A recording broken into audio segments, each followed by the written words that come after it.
Většina lidí si to neuvědomuje, ale existuje tiché, téměř neviditelné chování, které dominuje velké části moderních lidských vztahů. Nutkání neustále se vysvětlovat. Je to zvyk, který se zdá být neškodný, dokonce zdvořilý. Konec konců, ospravedlňování vašich voleb, vašich emocí, vašich absencí nebo změn nálady může znít jako empatie, jako ohled na ostatní. Za touto neustálou potřebou ospravedlnit se však skrývá něco mnohem hlubšího a znepokojivějšího. Špatně vyléčená psychologická rána. Carl Gustav Jung, jedno z největších jmen analytické psychologie, identifikoval tento vzorec jako jasný příznak odpojení od sebe.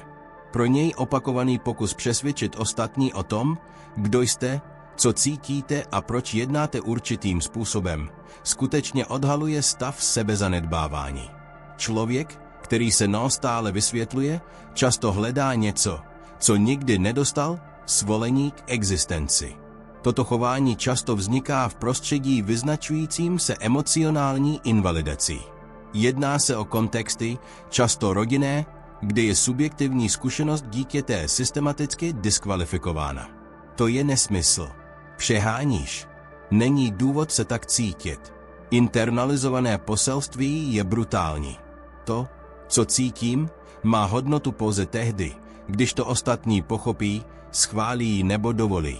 Postupem času se tato víra transformuje do neviditelného vězení, kde se jedinec stává závislým na porozumění ostatních, aby potvrdil svou vlastní vnitřní realitu. Když se dospělý nutkavě vysvětluje, podvědomě se snaží vyhnout opuštění, úsudku nebo odmítnutí. Věří, že pokud ostatní chápou jejich důvody, možná je nebudou kritizovat, nebudou se distancovat, nebudou je odmítat. Je to zoufalý pokus ovládnout vnímání druhých, aby se zajistila sounáležitost a emoční bezpečnost. Ale toto neustálé úsilí má vysokou cenu, vlastní psychologickou autonomii. Zaměřením se na externí validaci jedinec začne zanedbávat svou vnitřní autoritu. Už nejednají proto, že v něco věří, ale proto, že se potřebují ospravedlnit, aby se vyhnuli nepochopení. Už se necítí svobodně, ale racionalizují své emoce, aby se vyhnuli nepohodlí, když jsou vnímáni negativně. Postupně přestanou žít sami pro sebe a začnou hrát pro ostatní ve věčném divadle, kde má publikum větší moc než protagonista. Jung chápal tento jev jako ústřední překážku na cestě k individuaci, proces, kterým se člověk skutečně stává tím, kým je. A pravda je krutá. Dokud existuje neustálá potřeba vysvětlovat sebe sama, neexistuje žádná vnitřní svoboda. Protože nutkavé vysvětlení je důmyslná forma podrobení. Je to, jako by s každým ospravedlněním, které říká jednotlivec, mohl existovat pouze tehdy, když to dovolíte. Toto video je pozvánkou k demontáži tohoto podmiňování, hluboká analýza toho, proč tolik lidí žije uvězněno v potřebě ospravedlnit se a co se stane, když se konečně rozhodnou mlčet. Když se rozhodnou přestat vysvětlovat sami sebe, něco se radikálně změní. Psychika, dříve ohnutá před vnějším souhlasem, začíná stoupat s novým postojem vnitřní autority. A to naprosto mění všechno. Za potřebou vysvětlit se je něco mnohem hlubšího než vzdělání nebo touha být pochopeny. Je to psychické zranění, ukotvené v jádru identity. Jung pochopil, že toto nutkání k sebevysvětlení není jen návyk chování. Je to symptom, odraz něčeho mnohem staršího, nevědomého přesvědčení, že existence člověka má hodnotu pouze tehdy, když ji potvrdí ostatní. Tato rána se tvoří balzy, často v dětství, v prostředí, kde je subjektivita dítěte neustále delegitimizována. Když dítě vyjádří smutek a uslyší, že je dramatické, když projeví hněv a jsou nazýváni obtížnými nebo neúctivými, když odhalí strach a přijmou pohrdání nebo ironii v reakci na to, začnou internalizovat nebezpečné poselství. To, co cítím, je špatně. Důvěřuji pouze reakcím ostatních. Postupem času si dítě vyvine obranný mechanismus, který se snaží pochopit, aby se cítilo v bezpečí. Učí se, že pokud dobře vysvětlí, co cítí, nemusí být potrestáni, ignorováni nebo zesměšňováni. A tak se zrodí vzorec, který bude přenesen do dospělosti, který ospravedlňuje všechny emoce, každé rozhodnutí, každý postoj, jako by byl potřebný přesvědčivý argument, aby měl právo cítit a být. Kořenem této rány je ztráta vnitřní autority. Člověk se již nevidí jako někdo, jeho zkušenost je sama o sobě platná. Spoléhají se na vnější pohled, aby si ověřili, zda to, co žijí, má legitimitu či nikoliv. To vytváří psychologický stav podřízenosti, kdy sebeúcta není budována zevnitř, ale z odrazu v očích druhých. Je důležité si uvědomit, že tato dynamika se neděje vědomě. Často ti, kteří jsou uvězněni v tomto vzorci, si ani neuvědomují, že se neustále snaží přesvědčit ostatní, že jejich emoce jsou rozumné, že jejich rozhodnutí mají logiku, že jejich chování má motiv. Ale za každým vysvětlením je skrytý strach, strach z odmítnutí prostě proto, že jsou tím, kým jsou.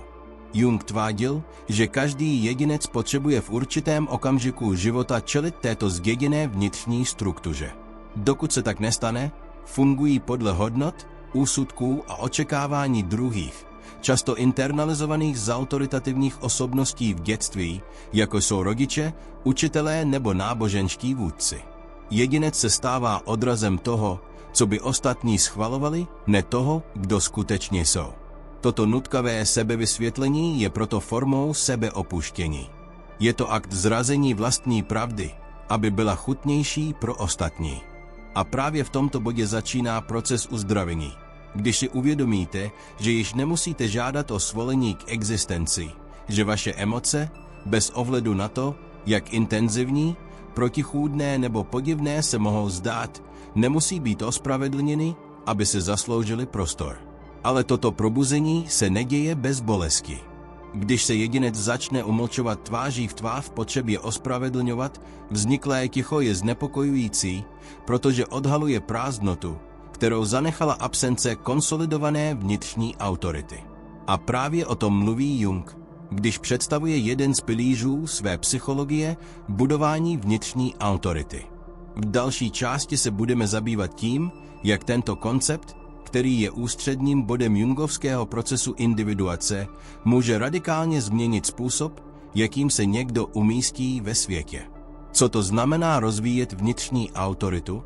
A proč je to klíč k přerušení cyklu sebevysvětlení? Pokud vám tento obsah dává smysl, klikněte na tlačítko přihlásit se a přihlaste se ke kanálu. Děkuji za vaši podporu.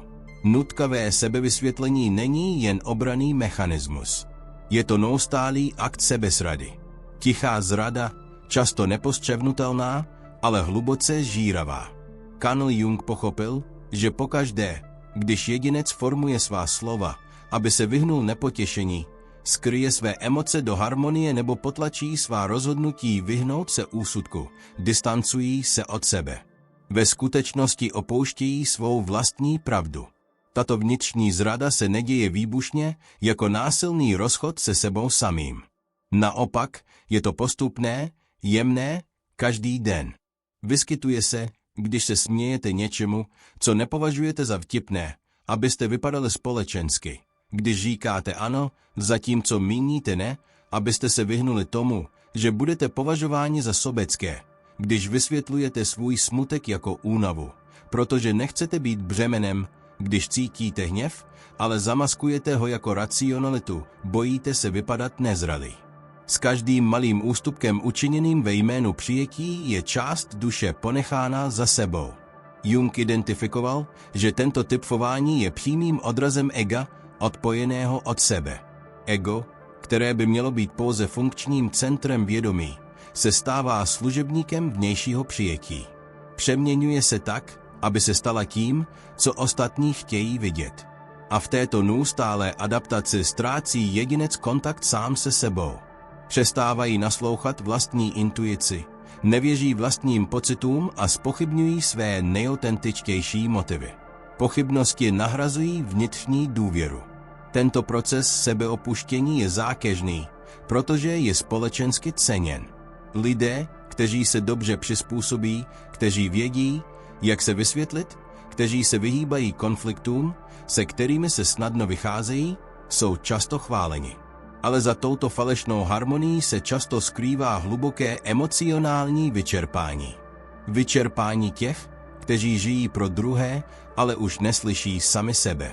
Jung tvrdil, že tento typ vnitřní fragmentace je jednou z hlavních příčin nóróz. Když se ego příliš vzdaluje od sebe, symbolického centra psychické celistvosti, objevují se příznaky, chronická úzkost, existenciální krize, pocity prázdnoty, potíže při rozhodování, nízké sebevědomí. A proč? Protože duše křičí, aby byla vyslyšena, ale byla umlčena ve jménu sociální adaptace. Hluboko uvnitř je v sázce zásadní otázka. Čí je to život? Dokud neustále hledáte souhlas s pocitem, myšlením nebo jednáním, vaše existence bude pouze představením, upravenou verzí vaší pravdy. Vždy budete postavou v příběhu někoho jiného. Nikdy nebudete autorem svého vlastního příběhu. Jediným způsobem, jak prolomit tento cyklus sebezrady, je získat zpět vnitřní autoritu. Je to rozvíjet schopnost hájit svou pravdu, i když není pochopena, i když způsobuje nepohodlí, i když zpochybňuje očekávání. To je začátek opravdové individuace, stát se celistvou, i když to znamená zklamat ostatní. Ale jak kultivovat tuto vnitřní autoritu? Jak se přestat spoléhat na vnější porozumění, abyste potvrdili, kdo jste? Jak zachovat mučení tváří v tvář tlaku na vysvětlení? To je přesně to, co Jung navrhuje se svým konceptem individuace. A to je to, co budeme zkoumat do hloubky v další části, protože pouze tehdy, když tato autorita je ticho, přestane být nepřítomností a stane se potvrzením.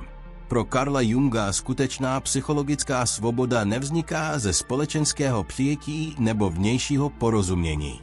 Vyplývá to z rozvoje vnitřní autority. Tento koncept, který je ústředním bodem jeho teorie individuace, představuje schopnost jednotlivce potvrdit svou vlastní subjektivní zkušenost, aniž by se spoléhal na souhlas ostatních. Je to okamžik, kdy se přestanete ptát sami sebe, pochopí, co cítím, a začnete tvrdit, že nezáleží na tom, jestli to pochopí, je to pro mě pravda. Vnitřní autorita je opakem nutkavého sebevysvětlení. Zatímco ta druhá je zakotvena v nejistotě v potřebě ospravedlnit každý krok, který má být přijat, vnitřní autorita vychází z hlubokého přesvědčení, že vaše pravda nemusí být vyjednávána a tento posun není pouze intelektuální, je existenční, je to změna osy. Těžiště psychiky se přesouvá se z periferie vnějšího schvalování zpět do středu sebe sama, kde sídlí celá bytost.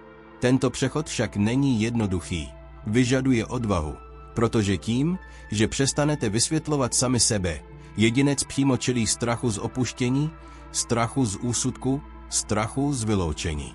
Jung řekl, že individuace vyžaduje překonání pouště vnitřní samoty, okamžiku, kdy poprvé dožijete bez viny, když se neospravedlňujete pro změnu svého názoru, když ukončíte konverzaci bez vysvětlení proč, ne z arogance, ale jednoduše proto, že nikomu nic nedlužíte. Rozvíjení této autority neznamená stát se necitlivým nebo uzavřeným dialogu. Naopak to znamená, že už nemusíte prosit o porozumění, nabízíte svou pravdu jako dar, ne jako prosbu o přijetí. Komunikace přestává být výkonem a stává se autentickým výrazem. Je to rozdíl mezi mluvením, které má být schváleno, a mluvením, které má být pravdivé. V praxi se vnitřní autorita projevuje malými každodenními gesty, mučením, tváří v tvář provokaci, pevností slova, které se mnou nerezonuje, aniž by bylo třeba vysvětlovat proč, odmítnutím účastnit se emocionální hry, kde vždy musíte ospravedlnit své postavení, a především schopností vydržet nepohodlí, že vám nikdo nerozumí, a přitom zůstat celiství. Jung věřil, že je to jeden z nejdůležitějších okamžiků psychologické cesty, okamžik, kdy jedinec přestane outsourcovat své sebevědomí a začne ho rozpoznávat jako něco, co vzniká zevnitř. Tento přechod je symbolický a mocný, protože znamená rozchod se starým podmíněným já, které žije, aby potěšilo, a zrození nového já, zakořeněného, autonomního celku. Tento nový postoj však není dobře přijímán všemi, naopak mučení, které vzniká z vnitřní autority, často narušuje. Lidé, kteří dříve měli prospěch z vaší nejistoty, začínají ztrácet kontrolu. Manipulátoři se cítí ohroženi. Vztahy založené na dynamice moci se začínají hroutit. A to je přesně důvod, proč, když přestanete vysvětlovat sami sebe, všechno se změní. V další části se ponoříme do tohoto transformačního bodu obratu. Proč má mučení takovou moc? Co se stane s vašimi vztahy, když odmítnete pokračovat v ospravedlňování toho, kdo jste? Připravte se, protože to, co přijde dál, může radikálně změnit vaše vnímání vazeb, které dnes udržujete. Pokud to, co slyšíte, s vámi rezonuje, najdete skutečnou hodnotu v mých e-knihách.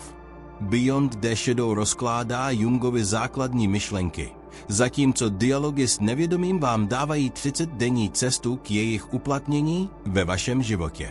Oba jsou propojeny v připnutém komentáři.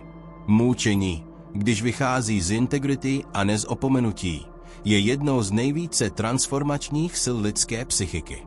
Jung to pochopil s brutální jasností.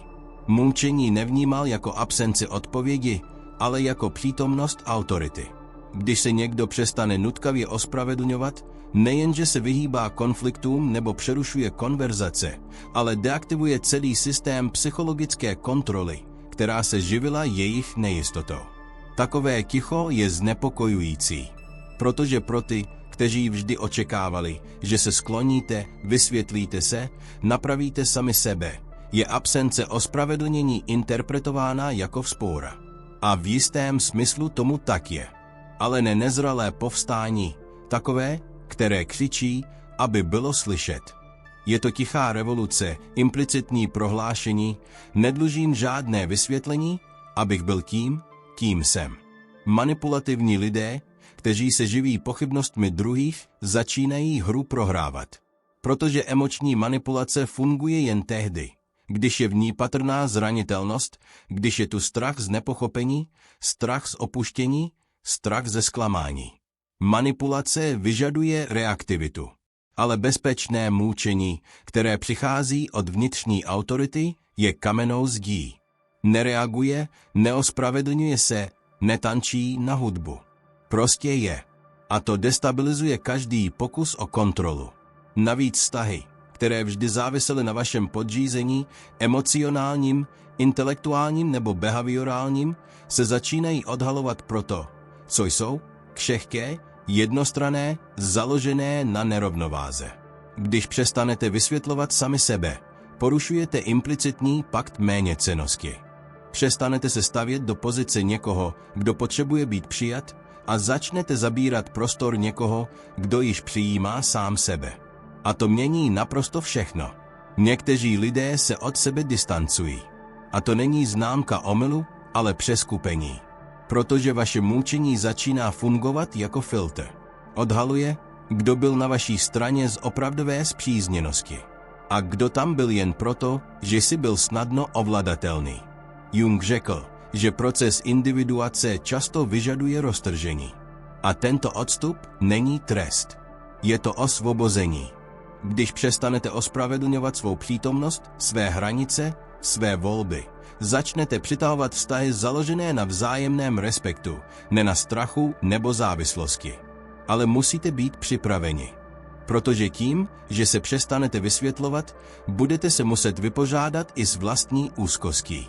Ta část vás, která se desítky let učila, že je třeba chápat, že máte hodnotu, se bude bránit.